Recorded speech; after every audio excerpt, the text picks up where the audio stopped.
We all, as a generation, have become addicts, and we all need a vice now.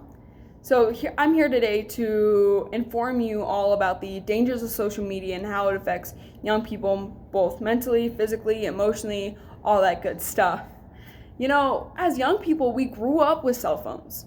We grew up with social media on the rise, and it was this brand new thing everyone wanted and needed and sought after for.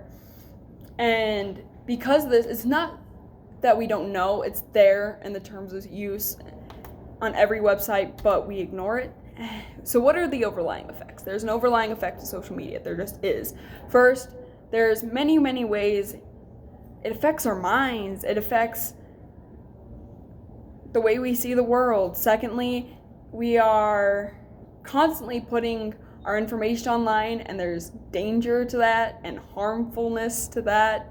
And third, there's a sociological effect on social media.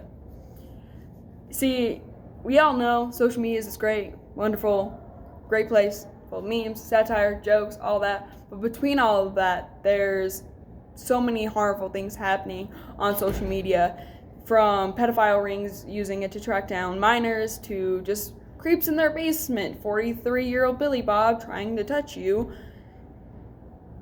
It's not great. And the constant pressure on young people to be an idea of perfect. And of course, the constant notifications keeping all of us as young people from being present. Now, firstly, we're going to talk about how social media affects minds and the pressure of bullying on social media. Some studies now have indicated that the more time people spend on social media, the higher at risk they are for things like suicide, loneliness, a decreased empathy. So, while it's great and wonderful, overdoing it can lead to some very harmful things.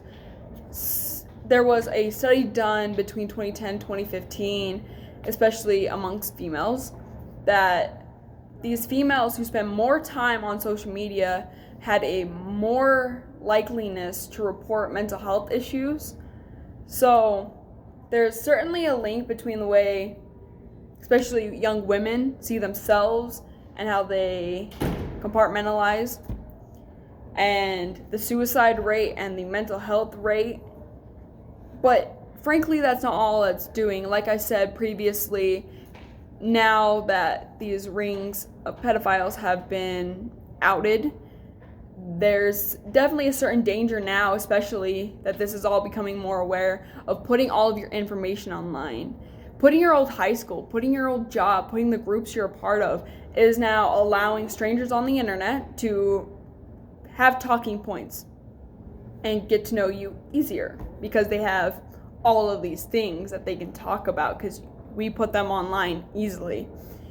And there was a study done that 74% of youth online reported being harassed. And this is just 74% of them that actually had the courage to speak up.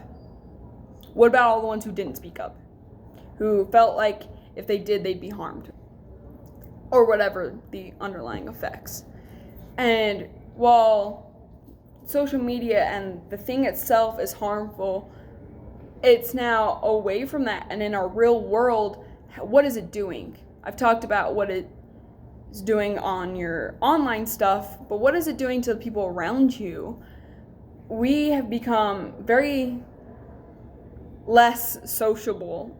We would rather send a text and have a phone call, tweet our emotions rather than just stating them outright to the people around us. And because of this, we aren't talking to one another. We aren't being aware of one another. Our entire generation was raised on cell phones, and it's not our fault because of this. It's our past generation. And there's studies that have been done that correlate with this. So we've talked about how social media can be used to traffic people, how social media affects the brain, the mind, how it's changed the way we function in society. But What we don't talk about is what can we do. One, for safety reasons, privatize your account. Just privatize it. Second, delete those heavily sensitive information. And then third, put your phone down. Disconnect with social media and then connect with the world. And then you'll see that the change will be forthcoming. Thank you.